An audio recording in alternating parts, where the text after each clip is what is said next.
Hello, hello, guys. It's Krystal Lee Moore Lucier here, also known as your home sweet home 519 Realtor, Krystal Lee Moore.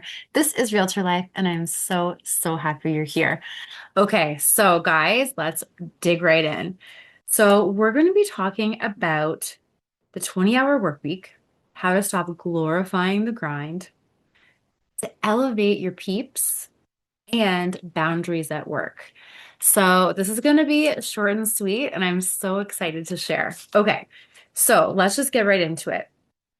Right now, the market it's slow, but it's also kind of normalizing, if that makes sense at all. So right now we have a lot of buildup from a very weird up and down year. So started off slow, got strong, slowed down, got strong, slowed down, got strong. We're in another slowdown. And what's happening is that lots of for sale signs, buyers are kind of moving a little slower. We're having fewer people move into the city. And then beyond that, we are also in a situation where we don't necessarily know kind of what's next. We know that the market will pick up in the spring, so that's being predicted. We don't know where the prices are going. And because of all the for sale signs and the fewer number of buyers, people are kind of panicking. Um, but there's not a reason to panic. It's just prices are not maybe going to be what people want them to be. So we do have a lot of people that are kind of either hanging on for that eventual sale or um, they're kind of like the reality of the pricing and where they are isn't matching up. And so there's a few things that are happening, and a lot of the times we're kind of spinning our wheels, trying everything we can. This is a season where we are in a buyer's market. I hate to kind of like label things, but it is a buyer's market.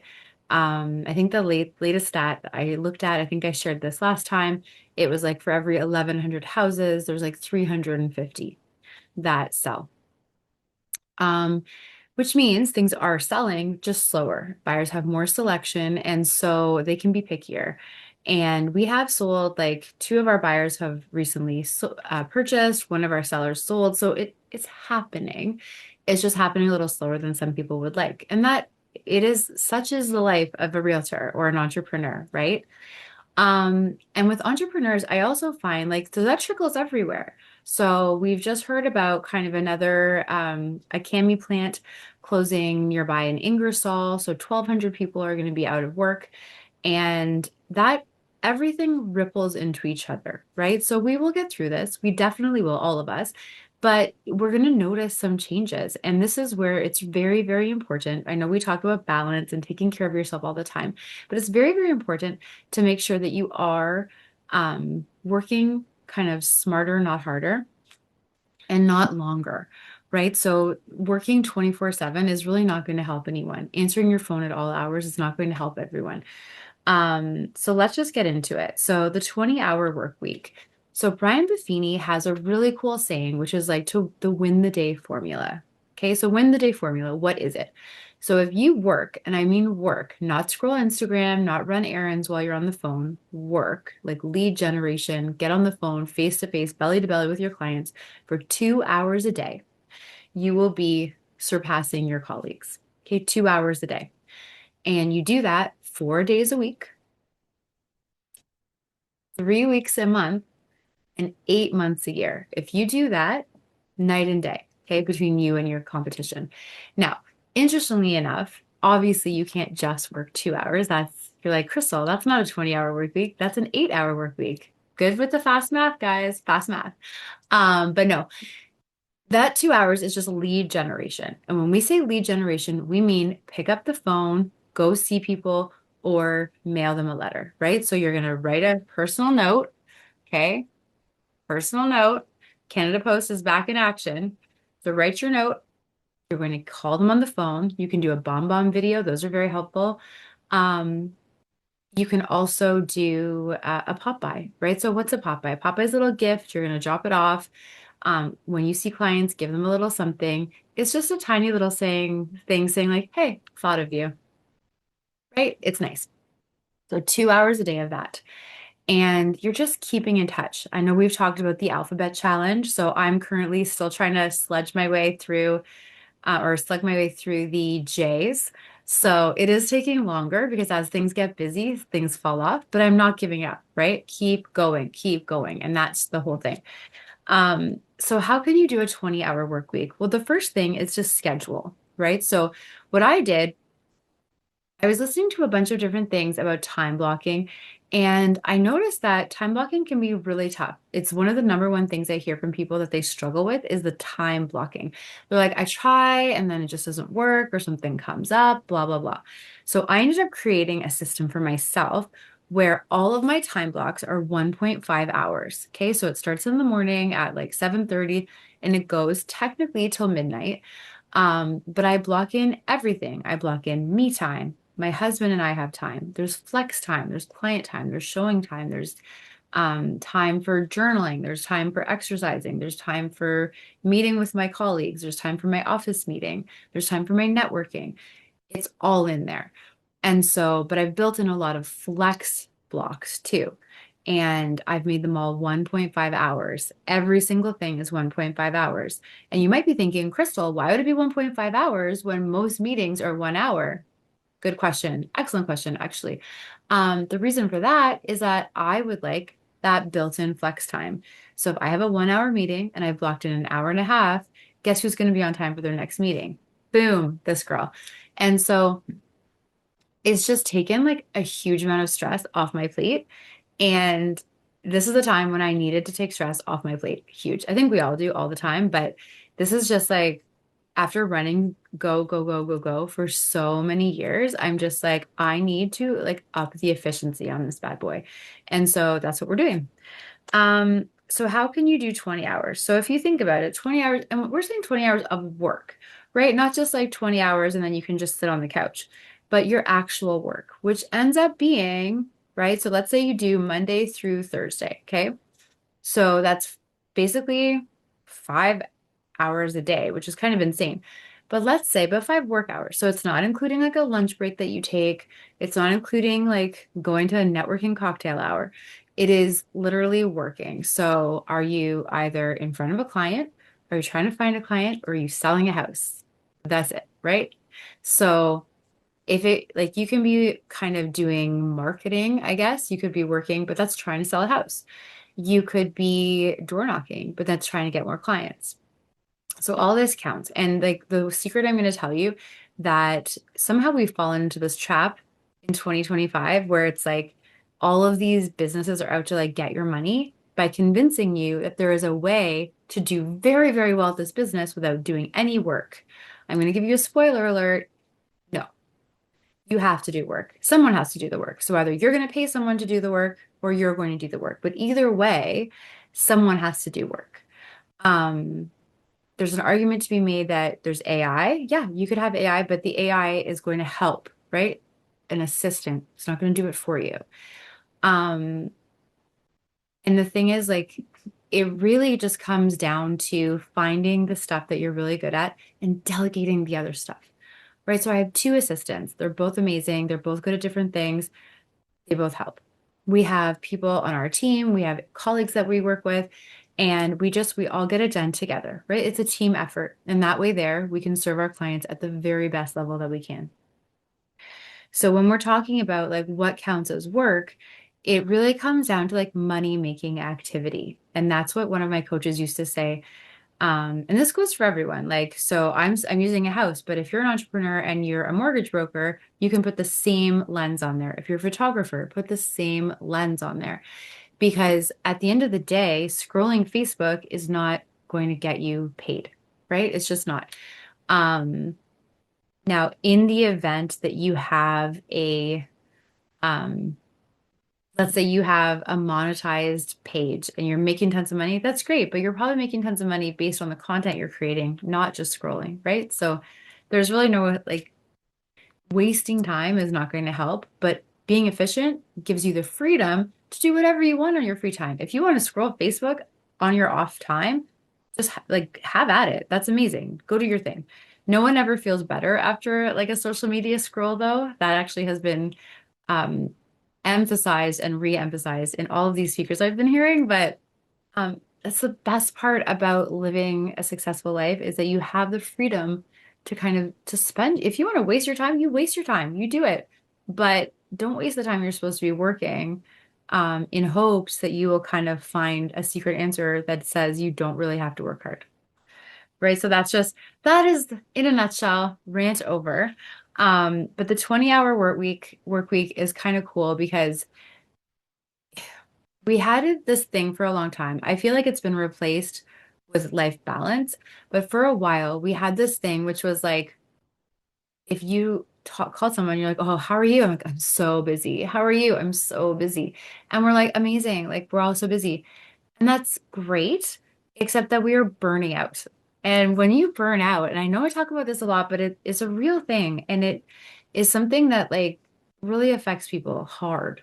But if you burn out, that's not good, right? Because then it's not just like you can just take a nap and feel better. You're down and out for like weeks.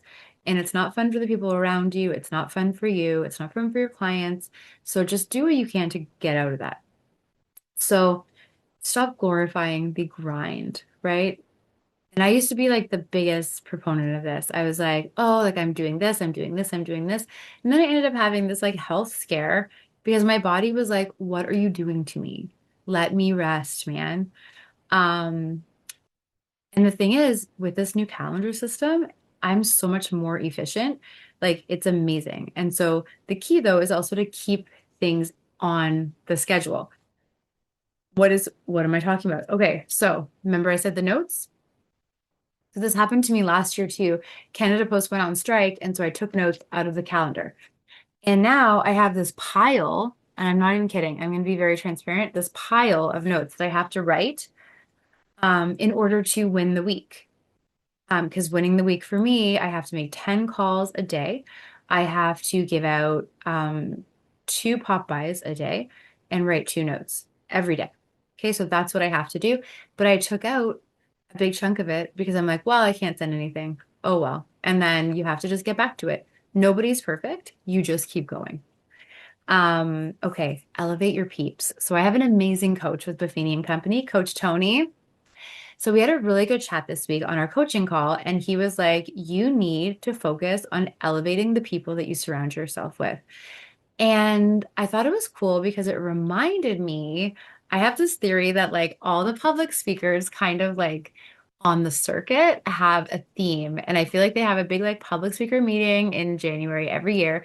They're like, all right, guys, this is what we're going to talk about. Go be merry.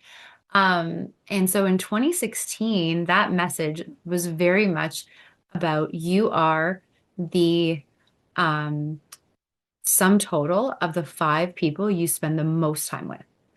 And I remember being like, interesting, okay. And then the examples started coming, and I was like, oh, this does make sense.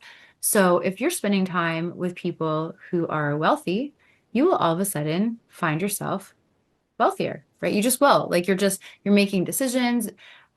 Maybe they're talking about investing, like maybe whatever. But if you spend time with a whole bunch of people that are kind of calling themselves broke all the time, and they're all of us always out of money and making poor financial decisions, before you know it, you may be in that boat. Same thing if you're spending time with people who are active and fit, you might find yourself going down that path. If you find yourself around people who are maybe less healthy or they're kind of like their jam is just sitting around and eating instead of like doing something, like they just always want to be like sitting and going to like to dinner or to lunch, and you're just like, let's go for a walk. They don't want to go for a walk. That's fine. Live your life, but who you spend time with is who you're going to end up being like. Okay, so it really I always I knew it in the back of my head, but then he pointed that out. He's like, you are a business leader. You want to be around other business leaders. So where are you finding those opportunities? And I kind of thought about it and I was like, I'm really like I have a really cool networking group that I've started for women business leaders and business owners. Um, but we've like transitioned and stuff, and I'm like, am I kind of attracting the people I want to learn from? Because I love teaching. But if if I kind of am teaching lessons, that's fantastic. And I do this with like I mentor a lot of agents. I used to teach classes at my office. Um, I love doing it, but I also need to be in places where I'm learning from others. and where kind of I'm the newbie in the room. Because that's the thing. I want to keep growing and elevating my business and being able to have these like intelligent conversations. Um, I'm addicted to learning, so that helps. But people who are happy or love laughing, people who are warm and welcoming, people who don't appreciate gossip, right? Things like that. Like it's very important. Um, so it's very, as you're like going through your day, what I used to say is it does count the people, like the people that you spend time with, that is important. But you also have to look at like, what are you watching? What are you reading? What are you listening to? So, if you remember Bob Proctor, so Bob Proctor had um, this cool image. Like basically it was like the mind, and he had like this big circle, which is your head and a tiny little body, and these little like antennas coming out of the head. And you had like your conscious, which was the top part of the head, and then your subconscious, which was underneath.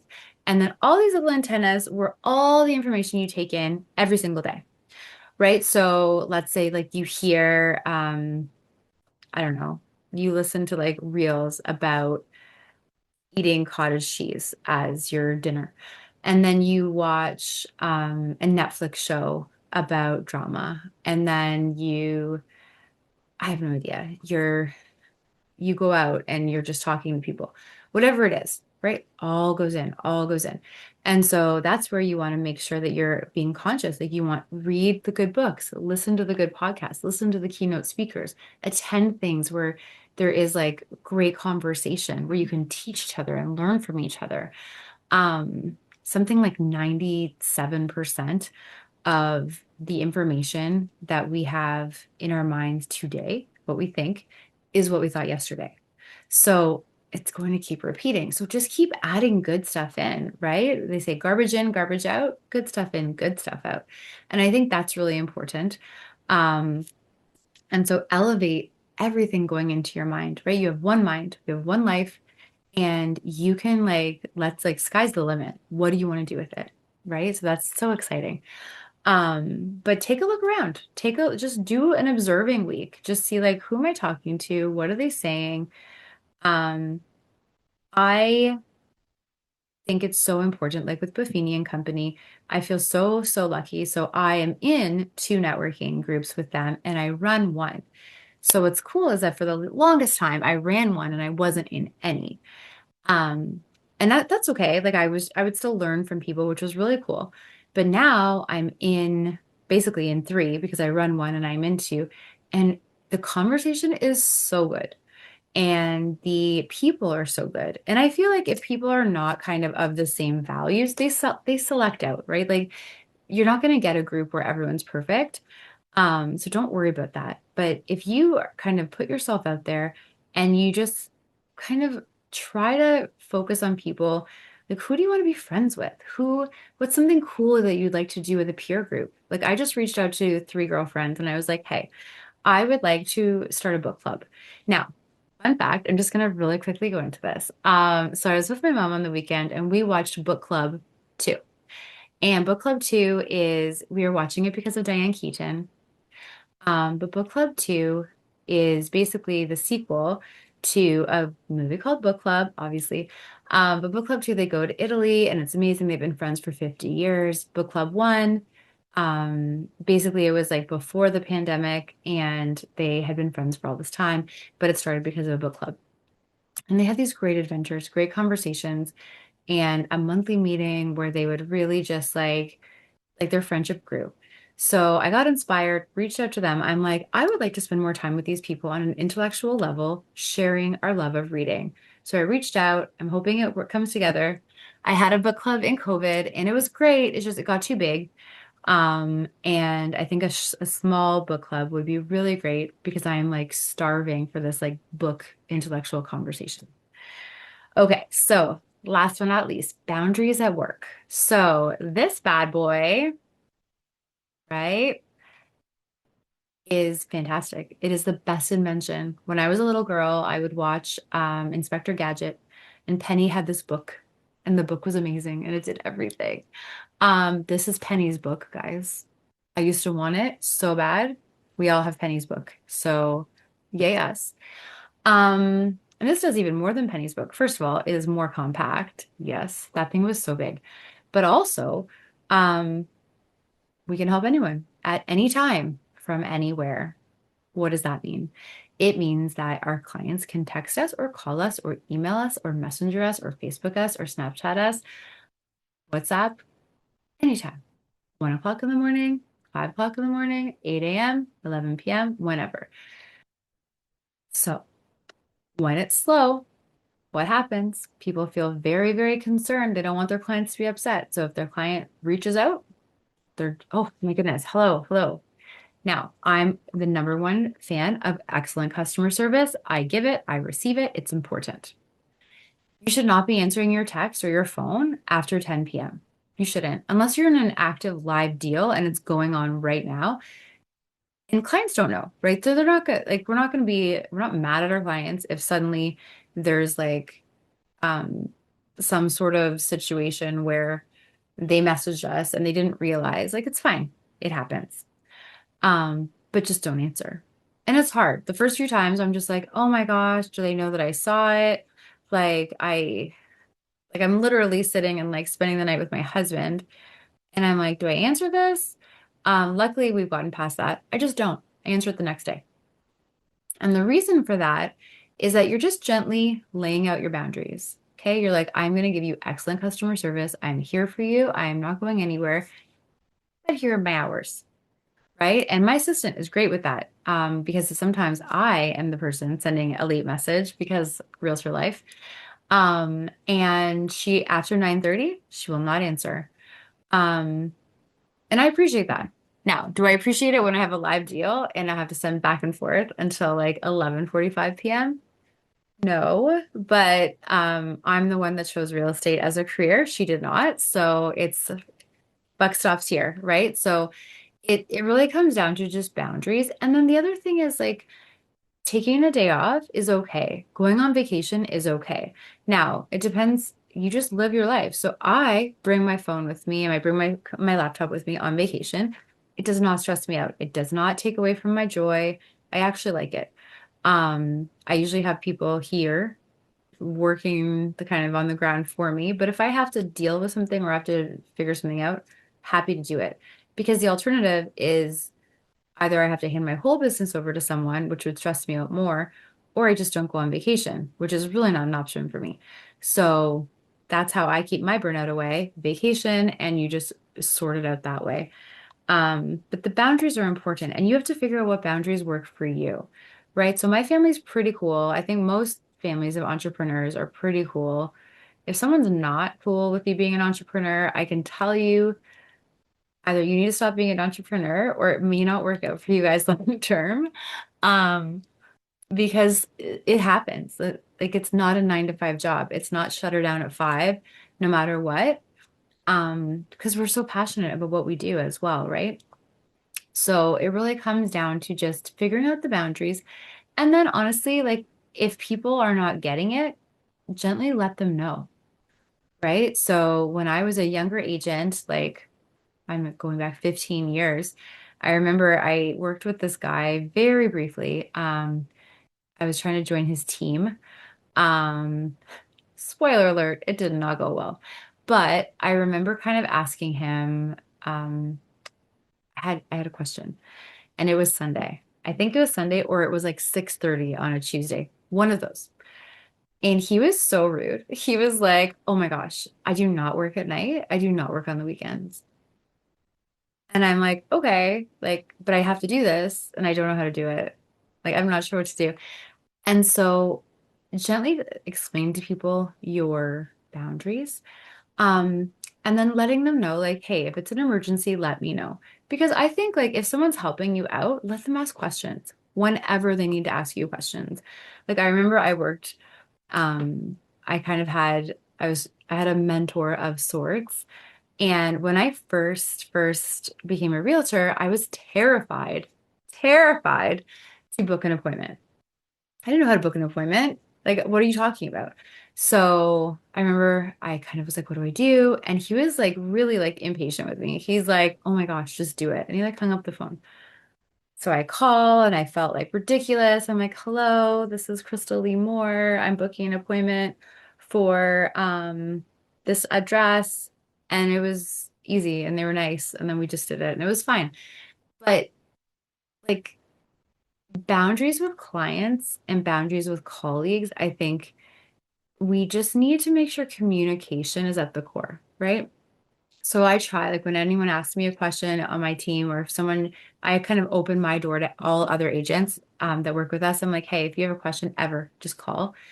I remember I had one of my very, very good friends, Karen Jans, in Guelph was that person for me. And I remember there's an agent named Sarah in Ottawa who's very helpful to me. And the thing is, like, having those people, like, pay it forward. If some people were helpful to you, be helpful to others. Like, it's just amazing. Now, if you, though, go to bed at 10 o'clock, let them know. I'm happy to help you, but I go to bed at 10, so don't call me after that. Cool. Um, Bit of a ramble, but basically pick your boundaries and let people know. And it kind of works out in the long run. And again, there's going to be times that it doesn't work out. Like if you're in an active deal and you want to go to bed at 10, you might not be going to bed at 10 tonight. That's the nature of the business, right? That's the business you chose. But at the same time, it's not going to happen every night. So it's kind of cool. But you're also just like elevating your confidence and your value because you're saying, this is what I'm okay with. And during these hours, I'm going to work so hard, right? We said, like, when you're working, you are working. But when I'm done, I'm done. And then I'll be there for you tomorrow unless there's an emergency. Um, I do recall years ago, um, and this is like way back, like the year 2000, right? So quite a few moons back. But I remember I had a cell phone and I put it on the table. I went for dinner, put my cell phone on the table. And I remember the guy I was with, he's like, "What are you doing?" And I was like, "What do you mean?" Like, I'm just putting my phone down. Like, what if someone calls? And he was like, "Are you a surgeon? Like, what, what kind of emergency could there be?" And at the time, I remember being like, "What? That's weird." But then later on, I remember like working with colleagues who were like, "Oh my gosh, like there could be an emergency and da da da." And then thinking back, because someone else had said in a training, like, unless like a house is burning down, it's not an emergency. Like emergencies should be used for emergencies. Um, at the same time, we're all pretty high strung as the A-type personalities, so do what you need to do to keep your stress down, but make sure that when you are taking your time, that you're taking your time, right? You don't need to be on every chat. You don't need to be staring for notifications. You don't need to be on top of every single thing every single second. You can let go a little bit and just let it flow, right?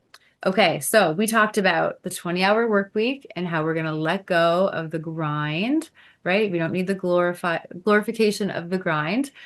And if you can, block your day into 1.5-hour increments. And for the last maybe 5 minutes of those, take a brain break, right? So breathe, take a little walk around, right? So then you're not just like constantly working. Elevate the people around you. So elevate your five people, elevate the things that are going into your mind with the people that you actually see, what you're reading, writing, what you're listening to, what you're watching, all of that. And then pick your boundaries and stick to them. You will be so much happier when you do. Okay, guys, this is Krystal Lee Moore Lucier, also known as your Home Sweet Home 519 Realtor, Krystal Lee Moore. This is Realtor Life. Thank you for joining me, and we'll see you next week. It's a good one. Bye.